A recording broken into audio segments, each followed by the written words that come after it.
ଆଜି ଆସିକି ପହଞ୍ଚିଛୁ କପିଳାସର ସବୁଠାରୁ ଉଚ୍ଚତମ ଜାଗା ଯେଉଁଟା କି ଦେବସଭା। ଆଉ ସବୁଠାରୁ ଏଇଟା ହେଉଛି ଲାଷ୍ଟ ଏଣ୍ଡିଂ। ଆ ଉପରକୁ ଆଉ ଦେଖନ୍ତୁ କିଛି ନାହିଁ, ଯେଉଁଟା କି ମାନେ 30ରୁ 40 କିଲୋମିଟର ଉଚ୍ଚତାରେ ଅବସ୍ଥିତ। ଆଉ ଏତିକି ବେଳେ ମାଙ୍କଡ଼ ଚଢ଼େଇ ବେଗଟା ଯେମିତି କାଇଁ ମୁଁ ଏଇ ରାସ୍ତାଟା ହେଉଛି ଦେବ ରାସ୍ତାକୁ ଯିବା ପାଇଁ ରାସ୍ତା। ଏଇପଟେ ଦେଖନ୍ତୁ ପୁରା ପାହାଡ଼ଠୁ କେତେ ଉଚ୍ଚତାରେ ଆମେ ଅଛୁ। ମିନିମମ୍ 40ରୁ 50 କିଲୋମିଟର ଉପରେ ଆମେ ବର୍ତ୍ତମାନ। ରାସ୍ତାଟା ଉଠା ରାସ୍ତାଟା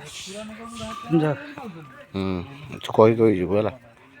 ଏଇଟା ହେଉଛି ଆମର ଦେବସଭାକୁ ଯିବା ପାଇଁ ରାସ୍ତା, ଯେଉଁଟାକି ପାହାଡ଼ ଉପରେ ପୁରା ଲାଷ୍ଟ ଏଣ୍ଡିଂ। ଯିବା ବି ଏତେ ସହଜ ନୁହଁ, ବହୁତ କଷ୍ଟ। ଆଉ ରାସ୍ତା ଦେଖନ୍ତୁ କିଭଳିଆ, ପୁରା ମାନେ ଘଞ୍ଚ ଜଙ୍ଗଲ। ଟୋଟାଲି ହିଁ କିଛି ନାହିଁ, ଖାଲି ଅଳ୍ପ ଓସାର ରାସ୍ତା। ଖାଲି ପାଦରେ ବି ଆମେ ଆସିଛୁ।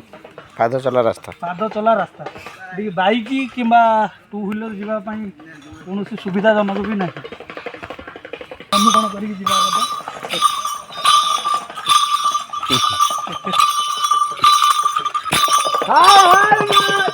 ଦେଖିପାରୁଛନ୍ତି ଏ ଘୁଙ୍ଗୁରର ତାଳେ ତାଳେ ଆଉ ଡମ୍ବୁରୁର ନାଦରେ ଆମେ ଶୁଣିକି କେବଳ ତାଙ୍କ ପଥ ଅନୁସରଣ କରିବା କଥା।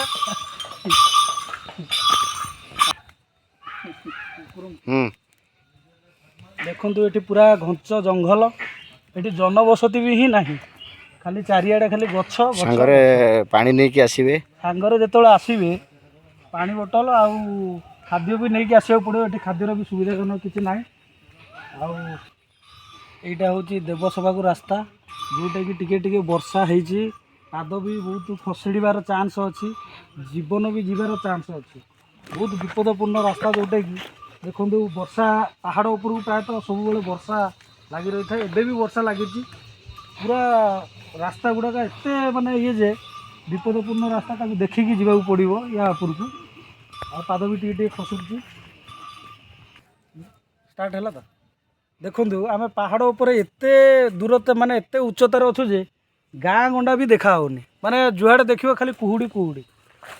ମାନେ ଏତେ ଉଚ୍ଚତାରେ ବି ଘର ଦ୍ୱାର ବିଲ ବାଡ଼ି ବି ଦେଖା ହେଉନି। ମାନେ କେତେ ହାଇଟ୍ ଦେଖିଥିବେ ଅନୁମାନ କରନ୍ତୁ। ଗୋଟେ ଏରୋପ୍ଲେନ୍ରେ ଯିବା ଭଳି ଗୋଟେ ଅନୁଭୂତି। କପିଳାସ ଆସିଲେ ବାଲ୍ମୀକି ବସିଥିଲେ, ବସିକି ତାଙ୍କର ଇଏ ଭାଇ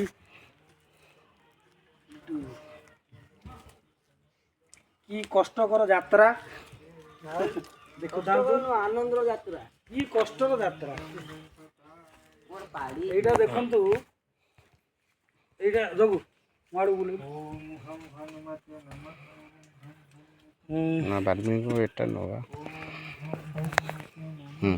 ଏଇଟା ଦେଖନ୍ତୁ ବାଲ୍ମୀକିଙ୍କ ଗୁମ୍ଫା, ଯେଉଁଠି ବାଲ୍ମୀକି ବସି ତପସ୍ୟା କରୁଥିଲେ।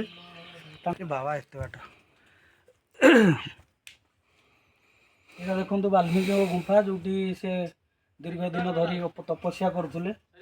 ଗୋଟେ ଆମର କପିଳାସ ମନ୍ଦିରଠୁ ଆହୁରି 15-20 କିଲୋମିଟର ଉଚ୍ଚତାରେ ଅବସ୍ଥିତ। ଆଉ ଜୟ ଭୋଲେନାଥ।